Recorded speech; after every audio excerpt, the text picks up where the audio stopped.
দোয়া মানে হল মহান আল্লাহকে একান্তে ডাকা। রাসূল সাল্লাল্লাহু আলাইহি ওয়াসাল্লাম দোয়াকে ইবাদতের মূল হিসেবে উল্লেখ করেছেন। সুখে দুঃখে, বিপদে আপদে, প্রতি মুহূর্তে বান্দা আল্লাহ তাআলার কাছে চাইলে তিনি খুশি হন।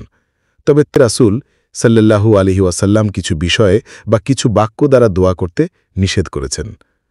দোয়া হল আল্লাহ তাআলার কাছে চাওয়ার অন্যতম মাধ্যম। পবিত্র কুরআনে আল্লাহ বলেছেন, وَقَالَ رَبُّكُمُ ادْعُونِي أَسْتَجِبْ لَكُمْ। আর তোমাদের রব বলেছেন, তোমরা আমাকে ডাকো, আমি তোমাদের ডাকে সাড়া দিব। সূরা মুমিন আয়াত ৬০।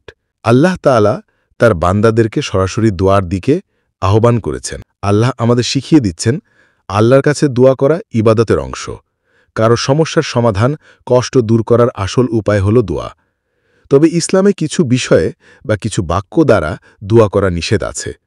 অনেক সময় মানুষ পরিণাম না ভেবেই অধৈর্য হয়ে সন্তান-সন্ততিসহ নিকট আত্মীয়দের জন্য বদদুয়া করে বসে। পবিত্র কুরআনে মানুষের এই অধৈর্য আচরণের কথা উল্লেখ করে আল্লাহ বলেন, ويدعو الإنسان بالشر دعاءه بالخير وكان الإنسان عجولا। আর মানুষ যেভাবে কল্যাণ কামনা করে সেভাবেই অকল্যাণ কামনা করে।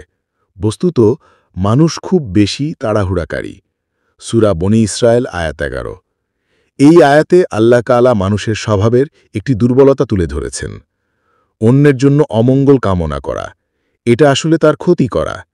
মানুষ বোঝে না যে আল্লাহর জ্ঞান অসীম, তিনি জানেন কোনটি কল্যাণকর আর কোনটি ক্ষতিকর। তাই আবেগে পড়ে কোনো অকল্যাণের কথা মুখে আনা বা দোয়া করা উচিত নয়। মানুষ বিভিন্ন বিপদাপদে, ঋণের বোঝা বা অসুস্থতায় হতাশ হয়ে মহান আল্লাহর কাছে মৃত্যু কামনা করে দোয়া করে বসে, যা একেবারেই উচিত নয়। রাসূল সাল্লাল্লাহু আলাইহি ওয়াসাল্লাম তার উম্মতদের কঠিন বিপদেও মৃত্যু কামনা করতে নিষেধ করেছেন। রাসূল বলেছেন, তোমাদের কেউ যেন মৃত্যু কামনা না করে এবং মৃত্যু আসার আগে যেন মৃত্যুর জন্য দোয়া না করে, কেননা তোমাদের কেউ মারা গেলে তার আমল বন্ধ হয়ে যায়, আর মুমিন লোকের বয়স তার কল্যাণই বাড়িয়ে থাকে। মুসলিম ৬৭১২। অন্যদিকে পরকালীন শাস্তি থেকে বাঁচার আশায় অনেকেই ইহকালেই নিজের শাস্তি কামনা করে। এটা বান্দার উপর কঠিন বিপদ ডেকে আনতে পারে। একবার রাসূল সাল্লাল্লাহু আলাইহি ওয়াসাল্লাম একজন মুসলিম রোগীকে সেবা করতে গেলেন। সে অসুখে কাতর হয়ে অত্যন্ত দুর্বল হয়ে পড়েছিল, এমনকি সে পাখির ছানার মতো হয়ে গেল।